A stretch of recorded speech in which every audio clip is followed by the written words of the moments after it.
that we are growing at about 7%. We are the largest, fastest growing economy in the world. We have to continue that for our sakes, and we want the least disruption to global trade.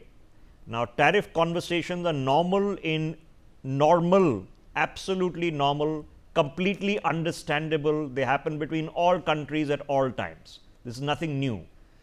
The scale of the jolts and the confusion in the chaos is what is abnormal. The geostrategic commentary which is going on the sidelines, which we cannot fathom, is abnormal. So, we will have to digest that and understand that. Ambassador Prabhu Dayal, so I do not want to underplay it, sir, because any meeting between leaders of two large countries, that the scale of India and China, China is the world's second largest economy, India will be the world's third largest economy by sometime next year. So, it is an important meeting, but it does come in the backdrop of a lot of existential issues that continue between our two countries. They are not going to go away. So, what is this about other than just handshakes? Well, Rishabh, first of all, thanks for having me on your show. You know, you have rightly pointed out that there are leaders of a whole host of countries who are getting together at this summit against the background of the chaos created by the Trump tariffs and various other policies adopted by President Trump. Now, at a time when much of the world is grappling with the chaos unleashed by Trump, the SCO conclave can serve as a stabilizing force and could unite the global south, particularly to counterbalance the United States.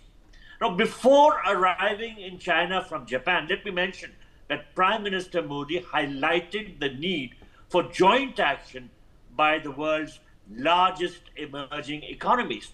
Now, in an interview with Japan's largest newspaper, which he gave just before embarking for China, and this newspaper is the Yomiuri Shimbun, Prime Minister Modi said that given the current volatility in the world economy, it is important for India and China as two major economies to work together to bring stability to the world economic order. But as you pointed out, there are some underlying problems. You know, there is no doubt that the friction between India and China in regard to the border issues continues. And this could pose a problem for India and China to work beyond just trying to improve their economic relationship. Nonetheless, the SCO summit will give to our Prime Minister a very useful opportunity to interact with a number of global leaders. Just hold your thoughts, sir, because something interesting has happened while you've been speaking. This is a statement that has been issued by Ukrainian President Volodymyr Zelensky, who has just had a telephonic conversation with Prime Minister Modi. He, of course, has just met President Trump and other European leaders. This is what the Ukrainians say, and I quote, peace must start with an immediate ceasefire. Russia is continuing attacks, killing civilians, unquote.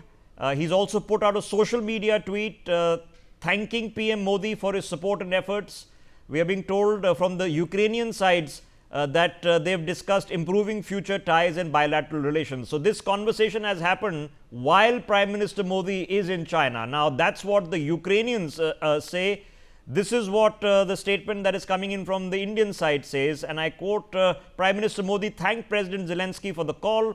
They discussed the ongoing conflict, its humanitarian impact, and the ways to restore peace and stability. PM Modi added that India fully supports all efforts aimed at finding an end to the war. Ambassador Dayal. Well, I find that this conversation which took place between Prime Minister Modi and President Zelensky is in line with whatever Prime Minister has been advising both Russia and Ukraine, and that is that this is not an era of war. And the Prime Minister has done his best to point out to both sides that it is very important that they not only de-escalate and not only reach a ceasefire, but find a resolution for the conflict, because this conflict is damaging not just Russia and Ukraine, not just the region, but the entire world. So it's important that the Prime Minister's advisors, he did too. And he means whatever he says in all sincerity. Now, to come back to in the India-China issue, because that is going to be the first meeting on the sidelines of the SCO summit, the fact remains that while some diplomatic and trade ties are being resumed between India and China, major impediments still prevent full normalization. And the primary obstacle to full normalization is the unresolved border dispute along the line of actual control, which has been an irritant since the 1962 Sino-Indian War. So, to sum up, while China advocates improving the overall bilateral relationship irrespective of the border issue, India has insisted on restoring the peace and tranquility that existed on the border before the deadly 2020 skirmishes, viewing a resolution of the border as central to the broader relationship. Okay.